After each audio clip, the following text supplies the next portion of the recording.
Olá pessoal, tudo bem? Vamos seguir a nossa aula de Fisiologia Vegetal, hoje falando sobre a nutrição mineral, ou seja, a nutrição das plantas, como que elas se alimentam. Para isso, vamos entrar um pouquinho em história, né, para não chegar com bastante biofísica. Vamos lembrar que toda essa questão de nutrição mineral, que hoje é uma ciência, começou na pré-história, quando o homem era nômade. Então, enquanto o homem era nômade, ele observava a natureza e com isso ele ia de acordo com as estações, com as colheitas, indo de regiões em regiões para coletar. E com isso ele se movia. Ao longo do tempo, com toda essa observação, o homem percebeu que ele poderia cultivar as plantas, cultivar animais e, consequentemente, não precisar ficar andando. E aí foi a criação das primeiras vilas, primeiras cidades. E o homem se tornou sedentário. Lembrando que todas essas vilas eram criadas, essas tribos, né, foram criadas perto de corpos hídricos, por causa da sedentação dos animais, tinha que regar a plantação e também para o próprio hidratação da população, fora a pesca. Então, se a gente olhar o esqueminha aqui de baixo, nós vemos que a observação do ambiente levou o homem a selecionar os cultivos. Tá? Qual planta eu posso cultivar, qual não pode, qual órgão que é mais interessante ou não para o meu cultivo. Ao longo do tempo, foi tendo um sistema estável e controlado nessa domesticação e nós tivemos a nossa primeira revolução tecnológica, que foi a revolução agrícola, quando o homem inventou, né, ou descobriu, podemos dizer assim, a agricultura, ou seja, a domesticação das plantas. Com o desenvolvimento da agricultura, isso também levou à evolução das sociedades. E essas sociedades ocorreram na beira dos rios, como eu acabei de falar. E aqui tem dois exemplos, o rio Nilo, né, que trouxe o Egito Antigo, os rios Tigres e Eufrates, que tivemos ali a grande Mesopotâmia. Por quê? Quando esses rios transbordavam, eles levavam muita matéria orgânica que entrava em decomposição no solo. Toda essa decomposição produzia humus, matéria orgânica. A matéria orgânica tem muito nutriente. Consequentemente, isso era bom para as plantações. E nós temos registros que a primeira adubação, ou seja, pegar humus e matéria orgânica e colocar no cultivo, foi feito 4.000 anos antes de Cristo. Só que até essa época, como tudo antes da ciência, tinha muita ideologia filosófica. Então essa questão de usar o humus como força vital, né, para as plantas, como nutrientes para as plantas, foi conhecido como humismo. Ou seja, diziam que no humus havia uma força vital que era importante para as plantas.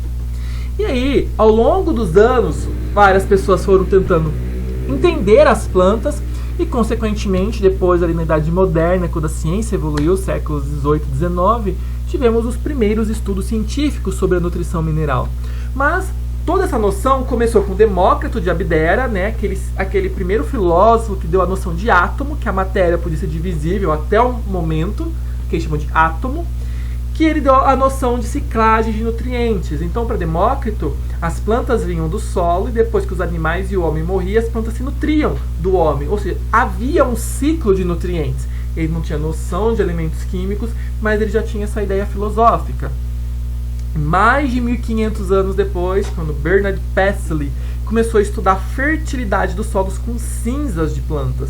Ou seja, pegava as plantas, incinerava e aquilo que sobrava ele jogava no solo e percebia que as plantas cresciam mais. Porque o que ficou ali em cinzas, que a gente chama de cinzas, são os nutrientes inorgânicos, minerais. Depois, Jean-Baptiste Van Helmont fez os primeiros estudos experimentais de balanço de massa, ou seja, ele percebia que conforme as plantas iriam crescendo, o conteúdo de solo diminuía, desde que não tinha uma fertilização ou adubação. Então quer dizer que aquela massa de nutrientes que tinha no solo ia para o corpo da planta. George Stahl teve a primeira ideia mística sobre a nutrição das plantas, era uma coisa meio filosófica. John Woodward fez água. Ele determinou que a água, quando entrava na planta, levava os nutrientes juntos, né? Os nutrientes iam dissolvidos pela água. Também tivemos Joseph Priestley, que foi o primeiro a fazer os estudos do processo fotossintético. Nicolas Théodore de Saussure, que incluiu a água na reação da fotossíntese, essa água vinha pelo solo. Tivemos Julius Mayer, que estudou a termodinâmica durante a fotossíntese, a questão do balanço de energia. Tivemos Jean-Baptiste Boussegault, que deu a primeira noção de base de uma fertilização orgânica, e Julius von Sachs, que ele foi o primeiro a preparar uma solução nutritiva para os estudos vegetais. Tá? Porque estudar planta no solo é complicado, então eu faço um meio de cultura, deixo minha planta crescendo e eu consigo determinar quais nutrientes tenho ou não. Tá? E quais são as bases da ciência da nutrição mineral? Tudo começou com uma tentativa de quebrar a teoria de Thomas Malthus. Lembra a teoria de Thomas Malthus de PA e PG? Que a população humana crescia em PG, em progressão geométrica, e a produção de alimentos em PA. Então, o estudo da nutrição queria quebrar isso, queria que o alimento crescesse na mesma proporção que a população, para poder ter alimento para todo mundo. Tivemos aí, no século passado, a Revolução Verde, que foram os cultivos, desenvolvimento de cultivos com alta resistência a pragas e com alta produtividade.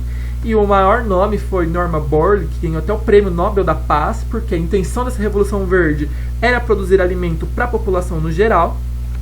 Só que a nossa agricultura, especialmente no Brasil, é totalmente mecanizada e é uma agricultura que causa degradação ambiental.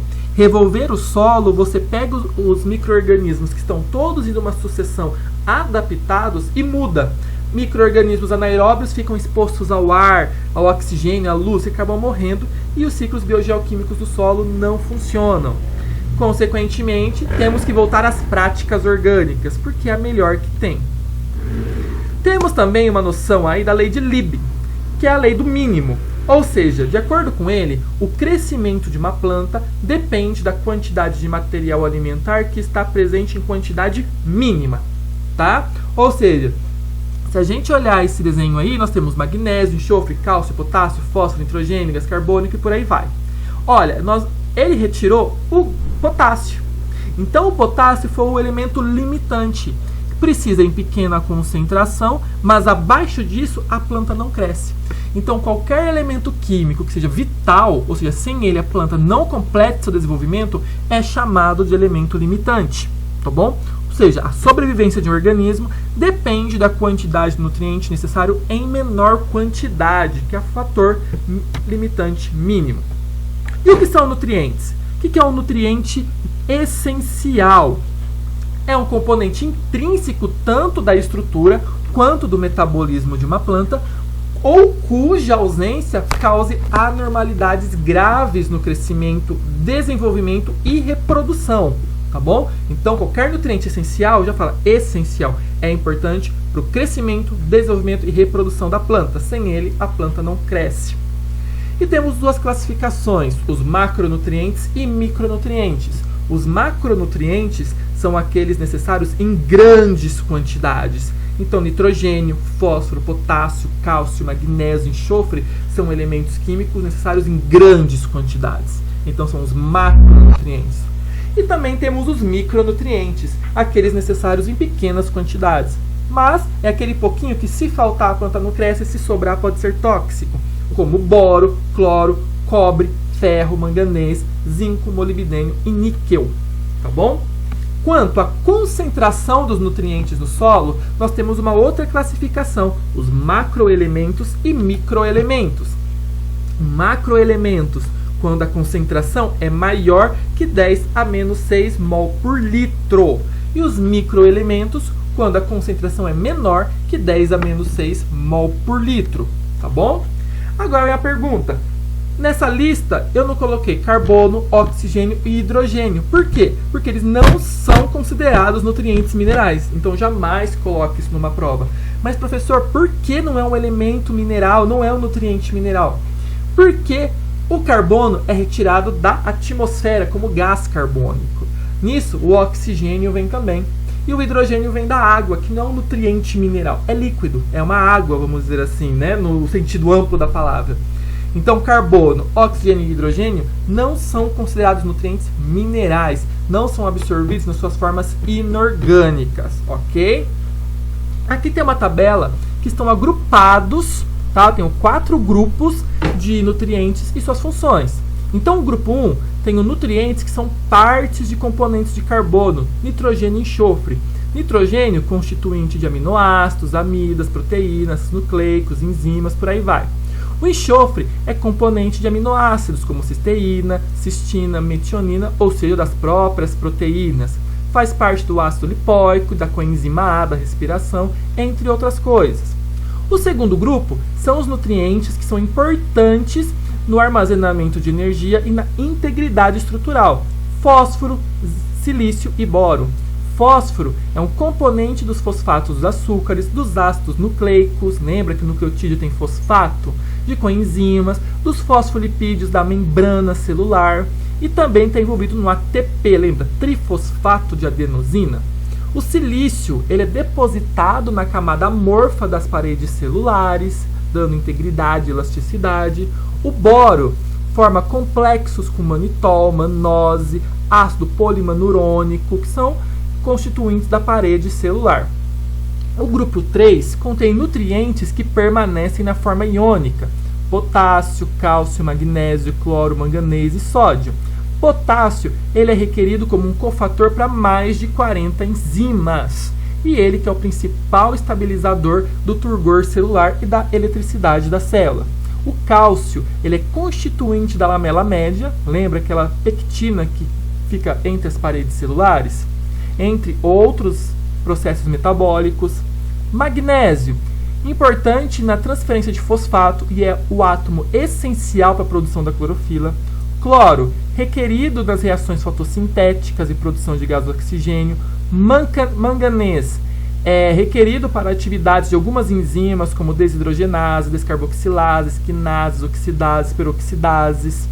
Sódio, está envolvido na regeneração do fosfenolpiruvato em plantas C4 e CAM. Temos o grupo 4, que são os nutrientes que estão envolvidos em reações redox, como ferro, que é constituído dos citocromos, importante na fotossíntese, na fixação de nitrogênio, na respiração.